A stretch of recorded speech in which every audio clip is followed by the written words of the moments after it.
आज के परिवार के कुटुंब के लोग तुम पे हंसना चालू कर देंगे। बताओ, चला मेहनत करने, कुछ मिल रहा है? कुछ मिल रहा है? पहले दुनिया के लोग साथ नहीं देंगे, जब मेहनत करने लगोगे तो दुनिया के लोग तुम पर हंसने लगेंगे। जब हंसने लगेंगे और तुम अपनी मेहनत में आगे बढ़ते चले जाओगे, कर्म करते चले जाओगे, मेहनत में जब तुम सफल हो जाओगे, उन्नति की सीढ़ी पर चढ़ जाओगे। पहले साथ नहीं दे रहे थे, बाद में हंस रहे थे, और जब उन्नति की सीढ़ी पर बैठ जाओगे फिर ये कुछ नहीं करेंगे, तुमसे जलने लगेंगे, ईर्ष्या करने लगेंगे कि ये आगे कैसे बढ़ गया, ये उन्नति की सीढ़ी पर कैसे चढ़ गया, इसकी तरक्की कैसे हो गई, इसका वैभव कैसे हो गया, इसका इतना वर्चस्व कैसे हो गया। तीन क्रम हैं। जब आप गरीब रहेंगे, जब वैभव नहीं रहेगा, धन नहीं रहेगा, दौलत नहीं रहेगी, तब कोई तुम्हारे ऊपर दृष्टि नहीं देगा, तुम्हें कोई पूछेगा नहीं, कोई तुम्हें जानेगा नहीं। सारी दुनिया में लिफाफा जाएगा, सारी दुनिया में पत्रिका जाएगी, तुम्हारे यहाँ शादी की पत्रिका भी बड़ी मुश्किल से आएगी। साहब देखा है, हमने देखा है। जिस मोहल्ले में रहते हो उसी मोहल्ले में देख लेना, थोड़ी धन कम होगा ना तो मोहल्ले के लोग भी शादी की पत्रिका बड़ी मुश्किल से देते हैं। और जब धन बढ़ जाएगा, नाम बढ़ जाएगा, सत्ता बढ़ जाएगी, वैभव बढ़ जाएगा, प्रतिष्ठा बढ़ जाएगी, तो तुम्हें पत्रिका इसलिए दी जाएगी कि तुम्हारे साथ में फोटो खिंचवाना है।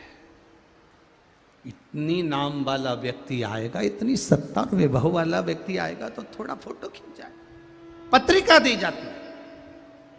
धन नहीं, तुम्हारे पर किसी की दृष्टि नहीं। कर्म करना चालू करा, मेहनत करना चालू करा, तब लोग हंसे, और जब मेहनत कर कर सफल हो गए, उन्नति की सीढ़ी पर चढ़ गए, तो फिर लोगों के हृदय में ईर्ष्या जागृत हो गई, ईर्ष्या जागृत। मेहनत करो, कर्म करो, होगा।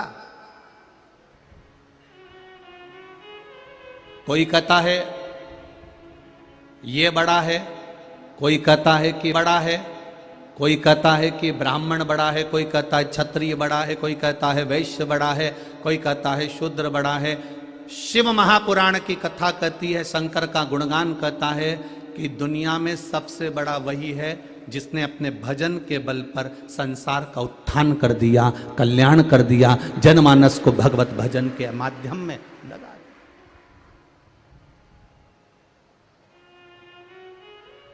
यहाँ कथा सुनने के लिए आए हैं, 5 लाख से ऊपर ही होंगे, नीचे नहीं होंगे। जितनी संख्या में आप लोग बैठे हुए और जितने लोग आस्था चैनल पर कथा सुन रहे हैं, जितने फेसबुक और यूट्यूब पर कथा सुन रहे हैं, एक बात का स्मरण कर कर देखना, आज संत रविदास जी की जयंती पर अपने मन पर हाथ रख कर देखना कि होटल में, एक होटल में हम सब 7 जात का आदमी एक जगह दिखता है, पर जब घर आते हैं तो वापिस वही विचार पैदा कर लेते हैं कि हम इनसे नफरत करते हैं।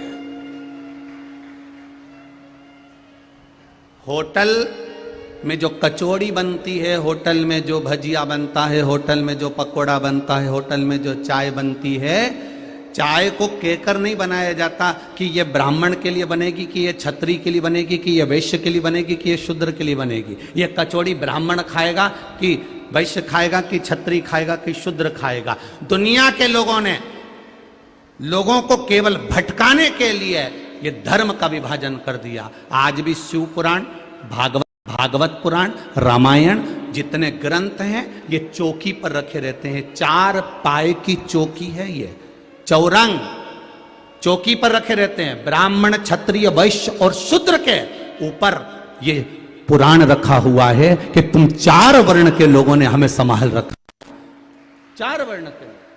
और आज लोगों ने क्या करा है? केवल तोड़ा है, केवल तोड़ा।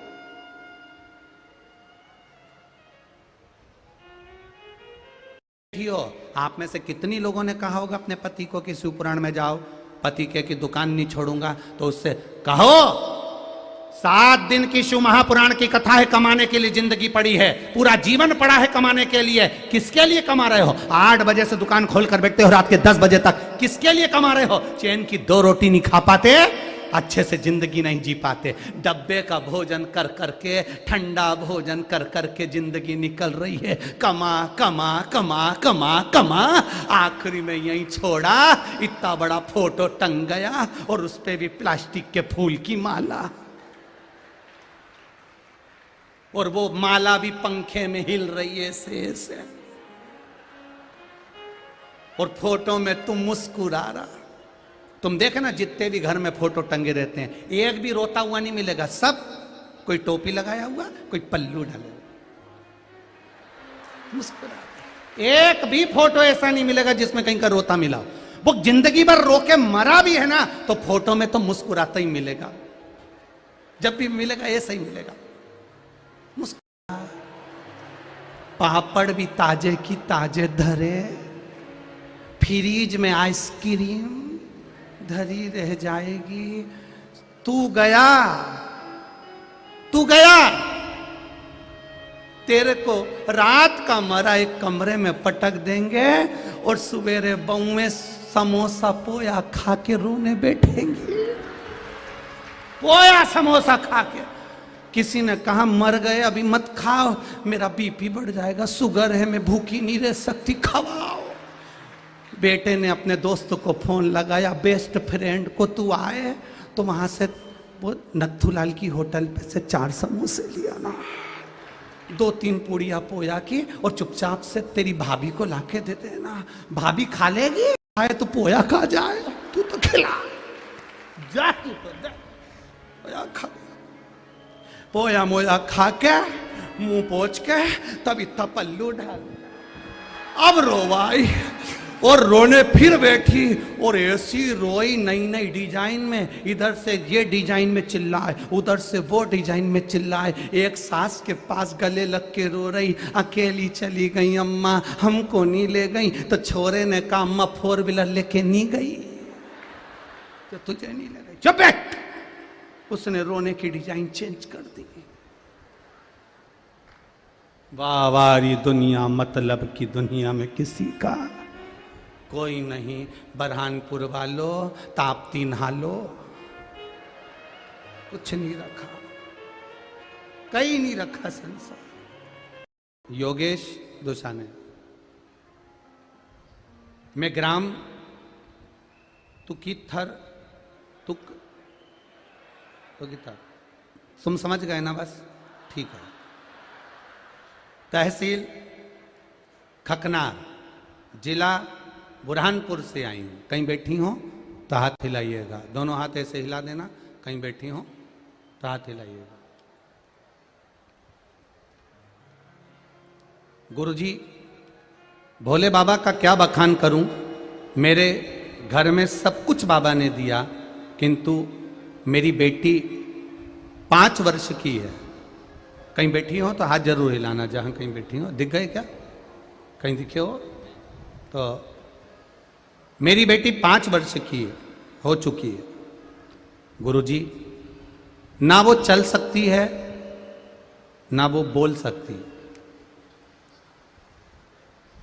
5 वर्ष की बेटी है, ना चलती है ना बोलती है। गुरुदेव, सारे डॉक्टरों को दिखाया, सारा इलाज करवाया, केवल पलंग पर पड़ी रहती है। जलगांव, नासिक, बंबई, इंदौर, आप लोग आस्था चैनल पर पढ़ रहे होंगे पत्र को।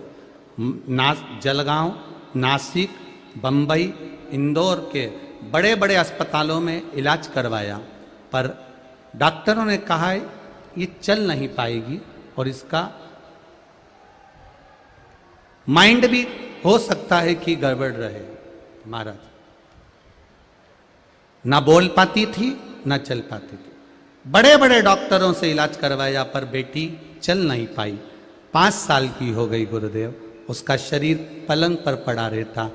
एक माँ बाप से पूछिएगा गुरुजी कि बेटी की हालत ये देखकर दुख कितना होता है। गुरुदेव,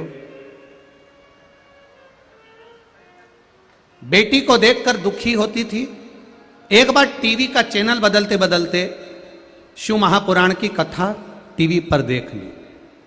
बस उस दिन से मेरे मन में ललक आ गई कि अब मैं बेटी की सेवा करती हूँ पलंग पर पड़ी हुई बेटी को जैसे जैसे सेवा करती हूँ, बेसी की बेसी सेवा मेरे महादेव के मंदिर जाकर करूँगी। मैंने शिव जी के मंदिर जाना चालू कर दिया। रोज जाती, बाबा के मंदिर में झाड़ू लगाती, पोछा लगाती, दिया जलाती, झाड़ू पोछा लगाकर शिव जी का स्नान पूजन कर देती। गुरुदेव, जल चढ़ा हुआ बेटी को लाती, बेलपत्र उठाकर लाती, बेटी को चूरा कर कर उसके मुंह में डाल देती, पानी उसको पिला देती।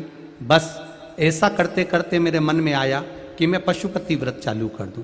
मैंने पशुपति व्रत पहला चालू करा। प्रथम व्रत के दिन मैं शिव जी के मंदिर गई, पूजन करी, पहले बच्ची का पूरा काम करा, फिर बाबा के चरणों में जाकर मैंने निवेदन करा, बाबा बेटी का जीवन बड़ा विचित्र जीवन होता है, ऐसी पलंग पर पड़ी रहेगी तो उसको लोग क्या कहेंगे बाबा। 5 साल की हो गई, एक बार भी उठ के नहीं बैठी है, बाबा इस पर कृपा करिए। और बच्ची को घर पर छोड़कर मैं अकेली शिव जी के मंदिर में पशुपतिनाथ का व्रत करने के लिए सुबह की पूजन करने चली गई। पूजन करके वापिस आई, शाम की पूजन के लिए फिर गई। बाबा की कृपा से पहला पशुपति व्रत मेरा हो गया। मैं बाबा को विनती कर कर आ गई। मैं दूसरा पशुपति व्रत चालू करा, सुबेरे पूजन करने के लिए गई और बाबा के मंदिर में पूजन करा। पूजन कर कर जब मैं वापिस आ रही थी तो मेरे घर पर भीड़ लगी हुई थी। मेरे मोहल्ले के लोग मेरे घर पर खड़े हुए थे। मैं डर गई, कहीं मेरी सोई हुई बच्ची को कुछ हो तो नहीं गया। मैं दौड़कर अंदर गई तो मुझे जितना नहीं दौड़ना पड़ा, मेरी 5 साल की बेटी दौड़कर मेरे पास आकर खड़ी हो गई।